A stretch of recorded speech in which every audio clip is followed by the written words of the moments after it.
Question हमारे पास है क्या है। पहला क्वेश्चन कहता है कि match the quantities in column A with their SI unit is coulomb. जैसे कहने का मतलब क्या है, कह रहा है कि आपको मैच करना है, कॉलम ए में कुछ क्वांटिटी दी गई है और एसआई यूनिट दी गई है कॉलम बी में। जैसे इलेक्ट्रिक पोटेंशियल डिफरेंस दिया है, रजिस्टिविटी दिया हुआ है, रेजिस्टेंस दिया हुआ है और इलेक्ट्रिक चार्ज दिया हुआ है। यहाँ पर ओम दिया है, वोल्ट दिया है, कूलम्ब दिया है और ओम मीटर दिया है। तो बोल रहा है कि जितने सारे ये ए बी सी डी जो ऑप्शंस हैं, कौन इसमें से मैच करेगा, पहला मैच करेगा, दूसरा मैच करेगा, तीसरा मैच करेगा, चौथा मैच करेगा। तो हमें पता है पोटेंशियल डिफरेंस, पोटेंशियल डिफरेंस सबको पता है कि पोटेंशियल डिफरेंस की जो यूनिट होती है वो वोल्ट होती है, क्योंकि पोटेंशियल है तो वी हो गया और वी मतलब क्या है, वोल्टेज है। तो इसका मतलब ये जो पोटेंशियल है इसकी यूनिट क्या हो जाएगी, वोल्ट हो जाएगी। बात करते हैं रजिस्टिविटी की, रजिस्टिविटी क्या होगा। देखो रजिस्टिविटी का फार्मूला हम जानते हैं कि आर इक्वल टू होता है रो एल अपान में ए। तो ये जो रो होता है इसको रेजिस्टिविटी बोलते हैं। तो इसका मतलब रो इक्वल टू हो जाएगा ए आर अपान में एल। ए क्या है भैया, एरिया है, तो एरिया किस में होगा, मीटर स्क्वायर में। आर क्या है, रेजिस्टेंस है, तो ओम हो जाएगा। और एल है तो मीटर है, तो एक मीटर से मीटर कट जाएगा, इसका मतलब ये हो जाएगा ओम और क्या बच जाएगा, मीटर। तो इसका मतलब इस रेजिस्टेंस रजिस्टिविटी की क्या हो जाएगी, ओम मीटर हो जाएगी। मतलब पहले का दूसरा और बी का चौथा। रेजिस्टेंस है, इसकी यूनिट सीधे सीधे क्या होगी, ओम हो जाएगी। और इलेक्ट्रिक चार्ज है, चार्ज से क्या हो जाएगा, कूलम्ब होगा। इसका मतलब देखा जाए तो इलेक्ट्रिक पोटेंशियल का क्या होगा, वोल्ट। मतलब दूसरा ऑप्शन कहाँ कहाँ दिख रहा है, एक डी में दिख रहा है और एक ए में दिख रहा है। तो दूसरा हो गया। रजिस्टिविटी का बताया मैंने, ओम मीटर, मतलब चौथा, दूसरे के साथ साथ चौथा, ठीक है। फिर रेजिस्टेंस का पहला ओम हो गया और इलेक्ट्रिक चार्ज का हो गया कूलम्ब, ठीक। इसका मतलब डी ऑप्शन क्या हो जाएगा आपका, करेक्ट हो जाएगा, ठीक है ना। पूरा ब्रीफली बता रहा हूँ, आपको पॉइंट्स भी नोट कर लेने हैं जो नहीं आ रहा आपको। सेकंड क्वेश्चन देखिए क्या कह रहा है, कह रहा है for verifying Ohm's law we design an electric circuit diagram in which we show the arrangement of different components we find that with respect to resistor the। देखिए कहने का मतलब क्या है, कह रहा क्या है कि हम लोग जब एक्सपेरिमेंट करते हैं क्लास 10th में to verifying the Ohm's law, Ohm's law के लिए एक एक्सपेरिमेंटल सेटअप तैयार किया जाता है, एक सर्किट डायग्राम तैयार की जाती है। उस सर्किट डायग्राम में कह रहा है कि for verifying Ohm's law we design an electric circuit diagram, एक इलेक्ट्रिक सर्किट डायग्राम डिजाइन करते हैं in which we show the arrangement of different components. जितने भी सारे कंपोनेंट्स हैं, जैसे रेजिस्टेंस हो गया, वोल्ट मीटर हो गया, एमीटर हो गया, प्लग की हो गया, इन सबको किस तरह से लगाया जाता है। We find that with respect to the resistor two. तो रजिस्टर को कैसे लगाते हैं, देखिए रजिस्टर कैसे रहता है। तो बोला पहला ऑप्शन बोला कि देखो मैं डायग्राम आपको शो करके बता भी देता हूँ कैसे डायग्राम रहता है। मैं यहाँ बना देता हूँ, देखो ध्यान से। यहाँ पे पहले तो आपकी बैटरी रहती है, ये आपकी बैटरी हो जाती है। यहाँ पे एमीटर लगाया जाता है, यहाँ पे प्लग की लगाया जाता है, फिर आपका यहाँ पे रेजिस्टेंस रहता है और ये आपका वोल्ट मीटर होता है। तो अब देखो ये आपका क्या है, वोल्टेज है, सॉरी, और ये एमीटर है, ये वोल्ट मीटर है और ये रेजिस्टेंस है और ये प्लग की है। तो इस प्रकार से अगर देखा जाए तो क्या कह रहा है, ammeter is connected in parallel. Ammeter को कनेक्टेड पैरेलल बोल रहा है रेजिस्टेंस के साथ, जो कि गलत है। तो पहला तो ऑप्शन गलत हो गया। Ammeter is connected in series, ammeter connected है सीरीज में रेजिस्टेंस के साथ, ठीक है। And volt metre in parallel, ये ऑप्शन करेक्ट लग रहा है, क्योंकि वोल्ट मीटर जो है रेजिस्टेंस के पैरेलल में लगा हुआ है और एमीटर इसके क्या साथ लगा हुआ है, सीरीज में लगा हुआ है। दूसरा देखिए सी, देखिए ammeter and volt meter both are connected in series, जो कि पूरी तरह से गलत है। Ammeter and volt meter both are connected in parallel, ये भी गलत है, क्योंकि अमीटर जो है रेजिस्टेंस के साथ सीरीज में लगा हुआ है और वोल्ट मीटर जो है रेजिस्टेंस के साथ कैसे लगा हुआ है, पैरेलल में लगा हुआ है। इसका मतलब ऑप्शन बी जो होगा वो क्या होगा, करेक्ट होगा, ठीक है। क्या कहता है हमारा, according to the Ohm's law the potential difference across the end of a metallic wire is directly proportional to the current to provide its remains constant. मतलब ओम्स लॉ की बात करता है। ओम्स लॉ में बोल रहा है कि इसमें से क्या कांस्टेंट होता है। तो हमने पढ़ा है कि ओम्स लॉ में क्या होता है, V is directly proportional to I, लेकिन कब, एट अ कांस्टेंट टेम्परेचर। जब इसका टेम्परेचर क्या होता है, कांस्टेंट होगा। तो क्वेश्चन वही कह रहा है, according to the Ohm's law के according the potential difference across the end the metallic wire is directly proportional to the current. लेकिन कब, जब उसका टेम्परेचर क्या हो, कांस्टेंट हो।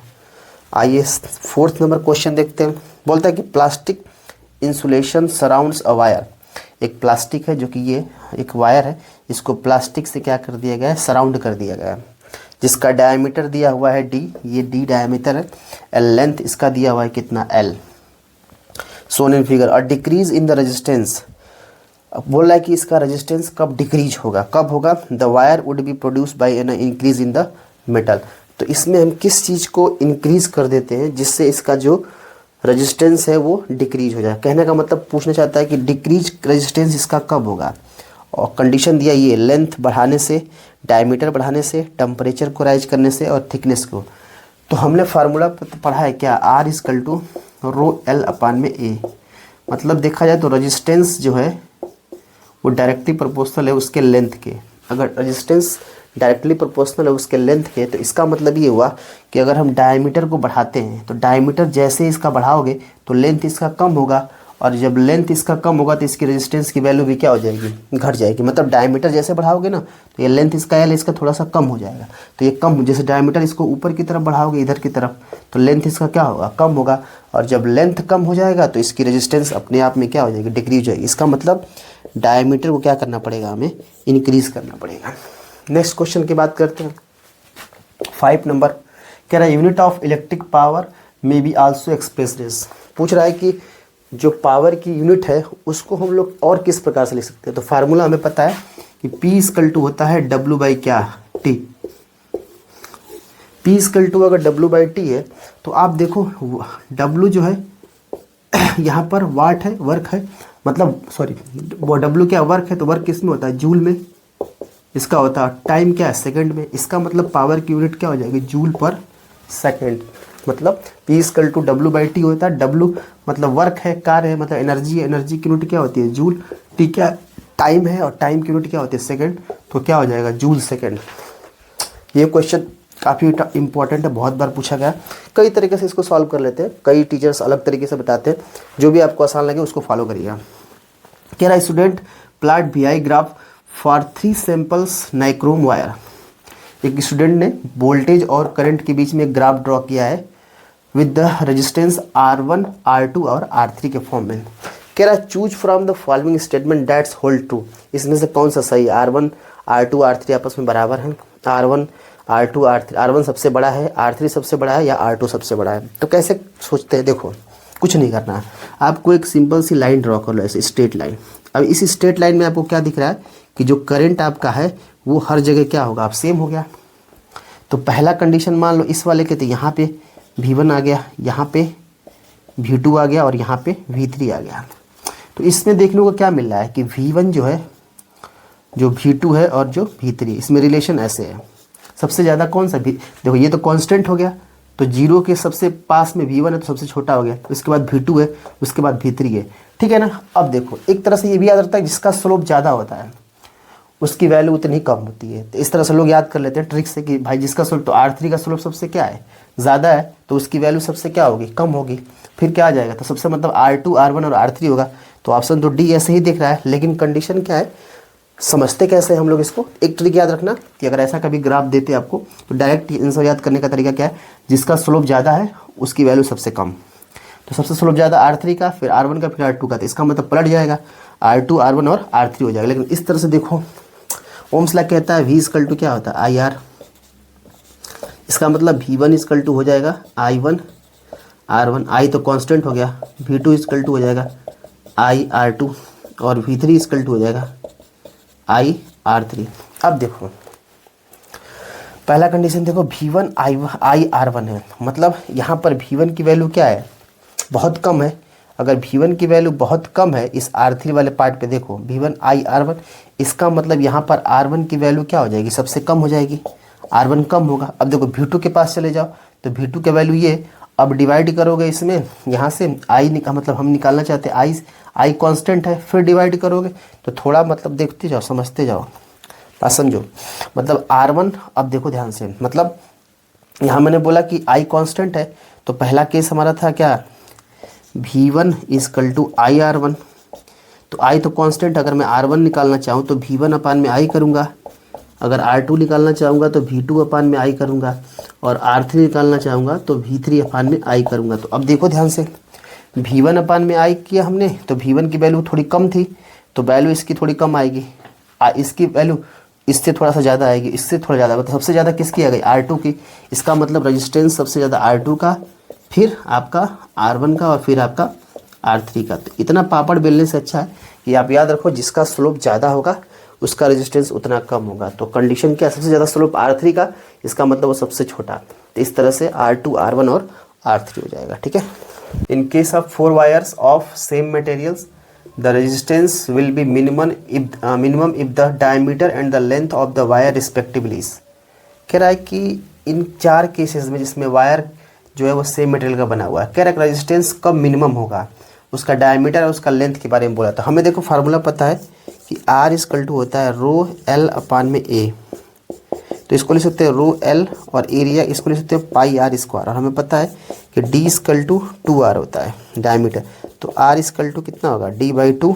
तो यहाँ पे पुट कर दो, तो रो L अपान में पाई और R की जगह हो जाएगा D/2 का होल स्क्वायर। मतलब ये हो जाएगा रो L अपान में पाई D स्क्वायर, और यहाँ पे आ जाएगा 4। तो इसको सीधे सीधे हम ले सकते हैं। अब इससे रिलेशन निकालेंगे, मतलब 4R डैश लिख सकते हैं इसको। मतलब यहाँ पर जो R डैश की वैल्यू है यहाँ से देखा जाए तो रो L अपान में पाई D स्क्वायर। तो पहला कंडीशन उठाओ फर्स्ट ए वाला। तो हमारे पास फार्मूला है 4 है, और R डैश का मतलब हो जाएगा रो L। देखो L की जगह अब ले लो कितना, L/4, L/4 अपान में पाई D स्क्वायर। पाई और D की जगह पे कितना लेंगे D/2 का होल स्क्वायर। सॉल्व कर दो, 4 से 4 तो यहीं कट जाएगा, ये रो L हो जाएगा, और ये 4 हो जाएगा तो 4 ऊपर आ जाएगा, और ये पाई D स्क्वायर आ जाएगा। पहला हो गया। बी देख लेते हैं। तो 4 तो पहले से ही रहेगा, इसको लेके चलना है। ठीक है, 4 हो गया, और यहाँ पे तो रो हो जाएगा। L की वैल्यू कितना लेना है, 4L लेना है इस बार, और अपान में पाई D का मतलब है D/4 लेना है, D/4 का होल स्क्वायर। तो सॉल्व करोगे तो ये तो 16 हो जाएगा रो L, और साथ में 4 चौके 16 और इधर आ जाएगा, और नीचे आ जाएगा पाई D स्क्वायर। तो 16 का बर कितना हो जाएगा 256 रो L अपान में पाई D स्क्वायर। सी देख लेते हैं कितना आ जाएगा। 4 तो पहले से ही रहेगा 4, फिर यहाँ पे रो रहेगा। L का मतलब सिर्फ L ही लिया है, और पाई D स्क्वायर। पाई D का मतलब है 2D का होल स्क्वायर।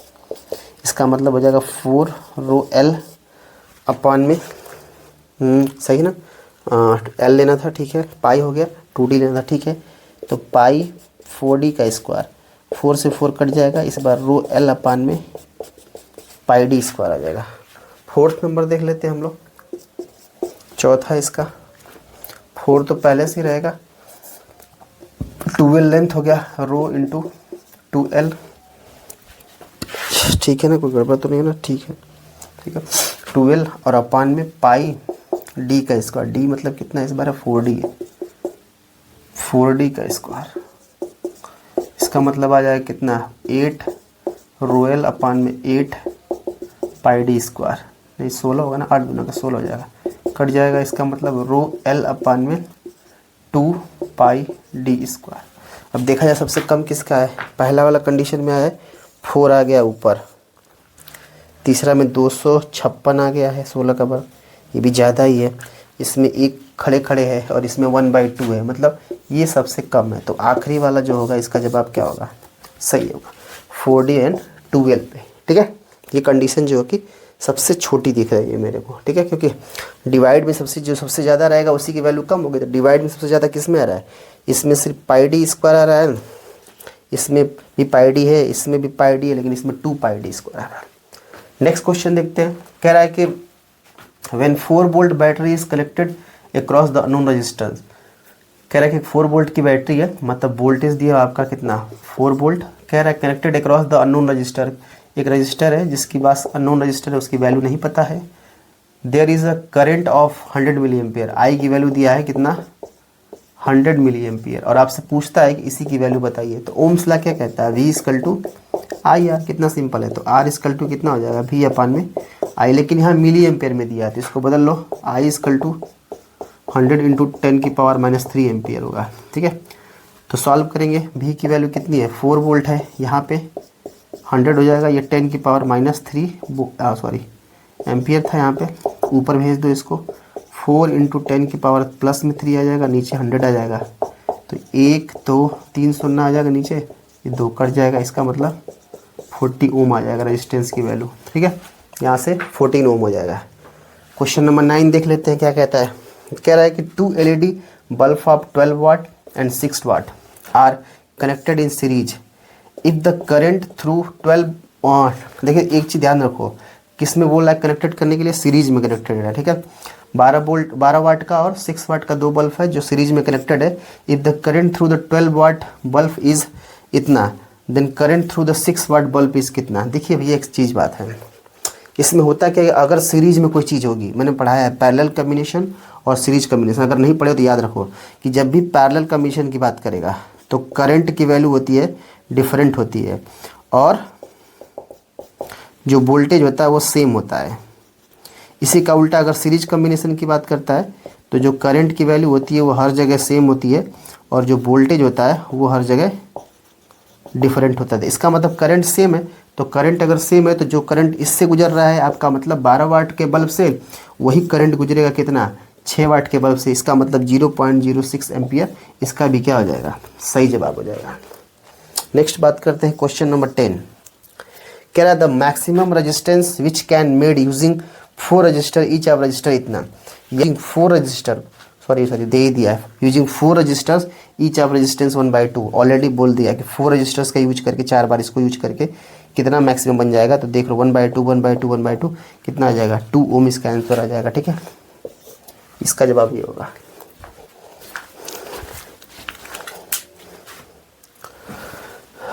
क्वेश्चन नंबर 11 क्या कह रहा है देखते हैं। A piece of wire of resistance R is cut length wise into 3 identical parts.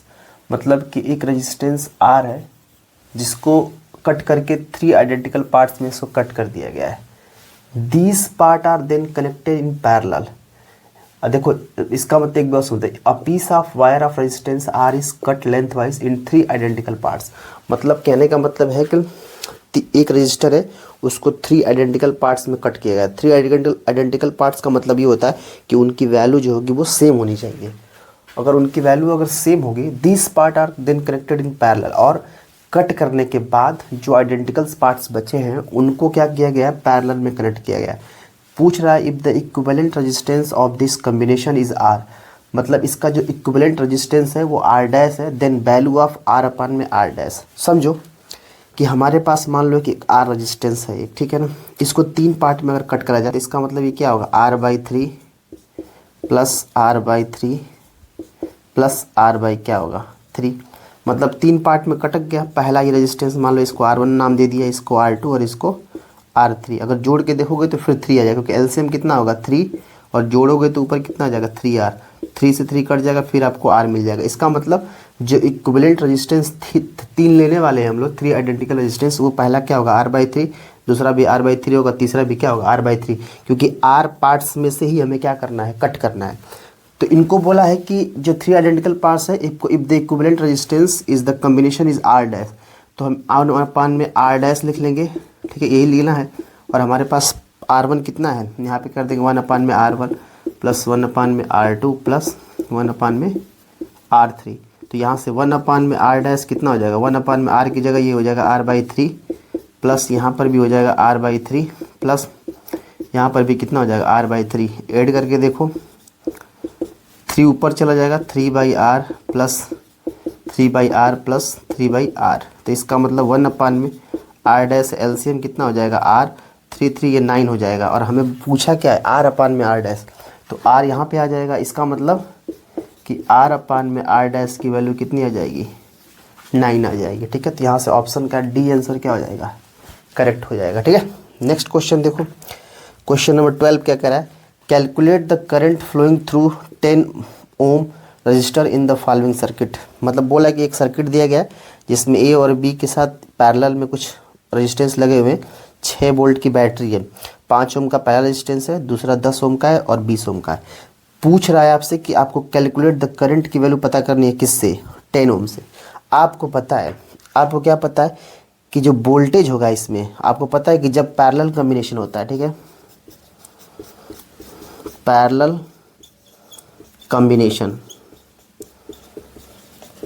Combination के अंदर में वोल्टेज की जो वैल्यू होती है वो हर जगह क्या होती है, सेम होती है। करंट आपका क्या होता है, डिफरेंट होता है। तो हमें पता है कि हमें किसके थ्रू पूछा, ये 10 ओम के थ्रू पूछा है, तो हम बोलेंगे V बराबर क्या होगा, I इंटू आर। वोल्टेज तो सेम रहेगा, 6 हो जाएगा। करंट निकालना है, रेजिस्टेंस 10 है, तो I इजकल टू 6/10, तो I इजकल टू कितना हो जाएगा, 0.6 एम्पियर। देखो 0.6 कहाँ है, 0.6 एम्पियर, ये वाला क्या हो जाएगा आपका, सही हो जाएगा। ठीक है, नेक्स्ट क्वेश्चन देखते हैं। क्वेश्चन नंबर 13 क्या कह रहा है कि an in electric circuit three incidence bulb, 3 bulb लगे हुए ए बी और सी ऑफ रेटिंग 40 वाट, एक का 60 वाट है और एक का 100 वाट है। मतलब देखा जाए तो सबसे छोटा ये है, इससे बड़ा है, फिर सबसे बड़ा सी वाला है। ठीक है, respectively are connected in parallel, और इनको पैरेलल में कनेक्ट किया कर दिया है। ठीक है, जैसे मान लो अगर फिगर बनाया जाए तो ऐसे बना सकते हैं हम लोग।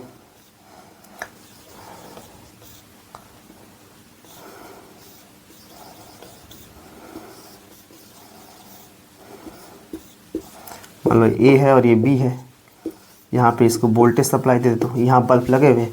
पहला बल्ब कितना है, 40 वाट का है, फिर 60 वाट का है, और फिर कितना है, 100 वाट का है। ठीक है, पूछ रहा है कि electric circuit which of the following likely to happen according to brightness, brightness किसका ज़्यादा होगा, तो brightness of all bulb will be same. ऐसा हो नहीं सकता है, सिंपल सी बात है कि वोल्टेज जब यहाँ से जाएगा तो वोल्टेज तो सेम जाएगा, लेकिन करंट की वैल्यू डिफरेंट होगी, और करंट जब डिफरेंट होगा तो जैसे जैसे बल्ब लगे, इसका मतलब सबसे ज़्यादा किसका वाट होगा, 100 वाट सी वाले का सबसे ज़्यादा होगा, बी वाले का उससे कम, और सबसे कम कितना होगा, 14 वाले का। तो पहला तो ऑप्शन गलत हो गया, क्योंकि brightness of all bulb will be same बोल रहा है। दूसरा कह रहा है brightness of bulb A will be maximum, ये भी गलत है, ए का मैक्सिमम हो नहीं सकता। Brightness of bulb B will max than A, ठीक है, बी का ए से ज़्यादा हो सकता है, तो पहले एक और 100 देते हैं। Brightness of bulb C will less than be, ये गलत है भाई, इसका मतलब ऑप्शन सी क्या हो जाएगा आपका, करेक्ट हो जाएगा। क्वेश्चन नंबर 14 देख लो, कह रहा है कि an electric bulb is rated 220 watt and 11 watt, the resistance of its filament when its glows with a power supply of 220 volt. देखो पूछ रहा है कि पावर सप्लाई देना है, तो P इक्वल टू आप जानते हो V इंटू आई होता है। पावर कितना इसका है, 11 वाट का पावर है, तो यहाँ पे दे दिया 11। V की वैल्यू कितनी है हमारे पास, V देखो अगर हमारे पास कहाँ गया, रेजिस्टेंस पूछा है ना, सॉरी इधर रेजिस्टेंस की बात बोला है, तो P बराबर फार्मूला होता है V स्क्वायर बाई क्या होता है, R होता है। तो V का मतलब कितना हो जाएगा, हमें R निकालना है, तो R इक्वल टू कितना होगा, V square by P। V की वैल्यू देखो कितना दिया है, सोर्स वोल्टेज 220 है, तो 220 गुणे 220 और अपान में पावर कितना 11, तो 11 दूना के 22, 22 दूना के 44 पे 00 लग जाएगा। कौन सा सही हो जाएगा, ऑप्शन ए क्या हो जाएगा, करेक्ट हो जाएगा। ठीक है, कि the resistance of resistor is reduced to half of its initial value, the resistance of resistor is reduced to half of its initial value. Question number 15 क्या कह रहा है, the resistance of resistor is reduced to half of its initial value, मतलब कोई resistance है,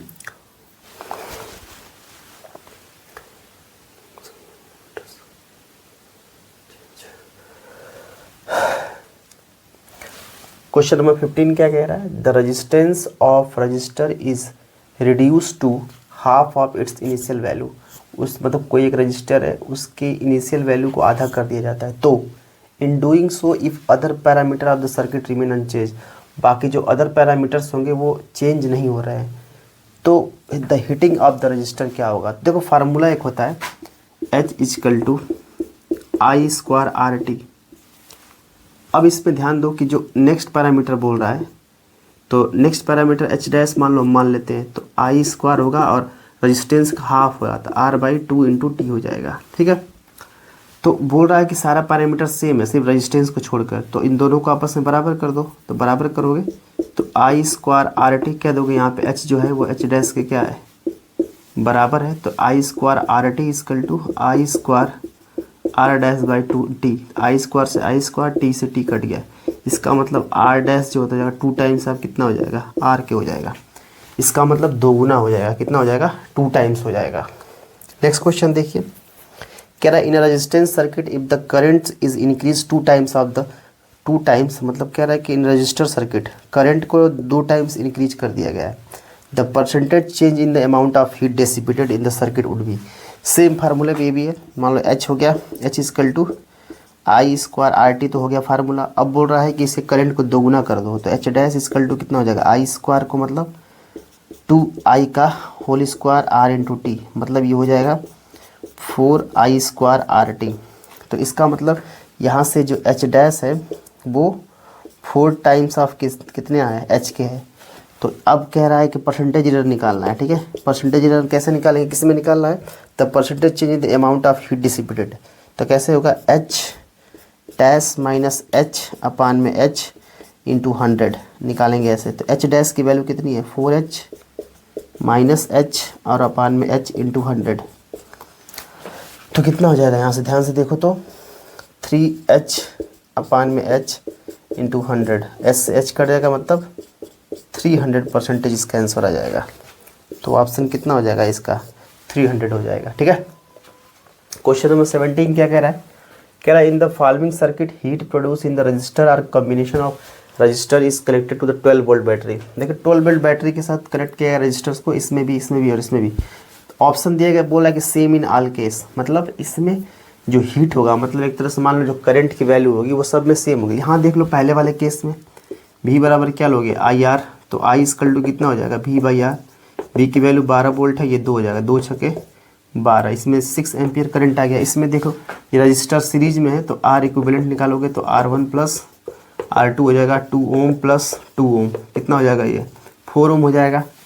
फिर निकालेंगे V equal to कितना हो जाएगा, आई आर, V की वैल्यू 12 वोल्ट, I हो जाएगा R की वैल्यू 4, तो I इक्वल टू 12/4, इसका मतलब ये 3 हो जाएगा, 3 एम्पियर करंट इसमें आ गया। इस वाले में देखो तो ये तो पैरेलल में लगे हैं, तो 1 अपान में R इक्विवेलेंट, 1 अपान में 2 प्लस 1 अपान में 2, जोड़ दो 2 एलसीएम हो जाएगा, ऊपर भी 2 कट जाएगा, मतलब ये 1 आएगा। तो 1 अपान में R इक्विवेलेंट की वैल्यू 1 आ गई, इसका मतलब R इक्विवेलेंट की वैल्यू 1 आ गई। तो V बराबर कितना होगा, आई आर, तो हमें निकालना यहाँ से कितना है, V की वैल्यू 12 वोल्ट, I निकालना, R की वैल्यू 1 हो गई, इसका मतलब I की वैल्यू आ गई 12 एम्पियर इसमें आ गई। तो इसमें देखा है सबसे ज़्यादा C में है, तो कह रहा है सेम इन ऑल का गलत हो सकता है, सेम तो है नहीं किसी में। मैक्सिमम इन केस सेकंड वो भी गलत है, मिनिमम इन केस गलत, मैक्सिमम इन केस थर्ड सही है। थर्ड वाले केस में कितना एम्पियर मिला है, 12 एम्पियर मिला है, और इसमें सेकंड वाले में 3 और पहले वाले में कितना मिला था, 6 एम्पियर। सबसे ज़्यादा किस में है, 12 एम्पियर में, इसलिए ऑप्शन 4 क्या हो जाएगा, करेक्ट हो जाएगा। क्वेश्चन नंबर 18 देखो, कह रहा the minimum number of identical bulb rating 4 volt 6 watt that can work safely with the desired brightness when it connected in series with the 240 volt main supply. देखो इस क्वेश्चन को कैसे लगाते हैं, कह रहा है कि the minimum number of identical bulb, कितने आपको बल्ब की ज़रूरत होगी जब उसको रेटिंग किया गया 4 वोल्ट और 6 वाट से, that can work safely with desire brightness, मतलब इसको सेफली यूज करना है और कुछ अच्छे उजाले के साथ। When it connected in series, जब जो जितने नंबर आप वोल्टेज हमारे पास होंगे उसको अगर हम लोग क्या करते हैं, अगर सीरीज़ में कनेक्ट कर देते हैं, सीरीज में कनेक्ट करने के बाद उनके पास उजाला भी क्या हो, उतना ही हो, तो it connected in series with the 240 volt main supply, 240 volt की मेन सप्लाई से जब इसको कनेक्ट कर देते हैं तो वैल्यू कितनी आएगी। तो करना क्या आपको, पहले P equal to V I करना, P equal to V I करो, I equal to P by V हो जाएगा। कितना दिया है, पावर 6 वोल्ट, वोल्टेज कितना है पहले कंडीशन में, V 4 है, तो 1.5 एम्पियर आ जाएगा। V बराबर आई आर होता है, R equal to V by I होता है, तो V इक्वल टू 4 पहले से यहाँ से था, और I की वैल्यू 1.5 है, तो 8 बाई कितना हो जाएगा, 3 ओम हो जाएगा यहाँ से। अब अगर हम total resistance of the n bulbs, मान लीजिए हमने n बल्ब्स को लगा दिया है, तो रजिस्टेंस के साथ उसको मल्टीपल करो, n इंटू 8/3 ओम हो गया उसका, क्योंकि रजिस्टेंस हमारे पास वैल्यू यहाँ पे आई है, तो n है तो n का रजिस्टेंस मान लीजिए इतना है। तो अब हमें पता करना है बल्ब की संख्या कैसे निकालेंगे। तो total current in the circuit when connected 240 volt, 240 volt को जब कनेक्ट करोगे तो कैसे निकालेंगे, V by I equal to V by R करोगे, तो I की वैल्यू 1.5 एम्पियर यहाँ से निकाले थे, V की वैल्यू 240 ले रहे हैं यहाँ वाले कनेक्टेड के लिए, 8/3 था, 3 ऊपर आ गया, n इंटू 8 है, सॉल्व करने के बाद ये आंसर कितना आएगा, 60 आ जाएगा इसका। तो आंसर इसका क्या हो जाएगा, 60 बल्ब हमें लगाने पड़ेंगे अगर हमें ऐसा सेफली डिजायर्ड ब्राइटनेस चाहिए। तो 4 वाट और 6 वाट के साथ साथ अगर 240 वोल्ट हम सप्लाई करते हैं सर्किट के अंदर, तो can an electric iron of 150 watt 200 volt and a flash light of 50 watt and 200 volt are used in homes the rating of fuse to be कितना होगा, मतलब कह रहा है कि an electric iron of 150 watt and 200 volt and a flash light of 500 watt and 200 volt are use in homes. मतलब कह रहा है कि एक इलेक्ट्रिक आयरन है जिससे हम प्रेस करते हैं, 150 वाट का और 200 वोल्ट एक एक्वायर करता है, और एक फ्लैश लाइट है जो हम जला रहे हैं 500 वाट का और 200 volt are use in Holmes. तो बोला है कि फ्यूज कितना होना चाहिए, कितने एम्पियर का फ्यूज लेंगे। तो उसके लिए क्या करेंगे, पहले हमें P बराबर होता है V इंटू आई। तो क्या करोगे, आपको निकालना यहाँ से I है, तो I इक्वल टू हो जाएगा P बाई V। P कितना है 1500, यहाँ पे है सॉरी 1500 वाट था, यहाँ पे 1500 है, और ये हो जाएगा कितना 200। 0 से 0 कट गया, 0 से 0, इसका मतलब 7.5 आ गया, इसमें करंट आ गया। दूसरा निकाल लो, P इक्वल टू फिर हो जाएगा VI, तो I equal to P by V। P की वैल्यू इसमें कितनी है 500 और इसमें कितनी है 200, 0 से कट जाएगा, 2 दूना का 4, 2 पचे 10, ये कितना आ गया इतना। तो इसमें इतना करंट चाहिए इसको और इतना करंट इसको चाहिए, तो जोड़ दो दोनों को, आई टोटल कर दो, तो 7.5 प्लस 2.5, इसका मतलब 10 एम्पियर का फ्यूज चाहिए हमें, ठीक है, लगभग इतना होना चाहिए यहाँ से। तो ये the rating of fuse to be shoot कितना होना चाहिए आपका 10 एम्पियर होना चाहिए, ठीक है।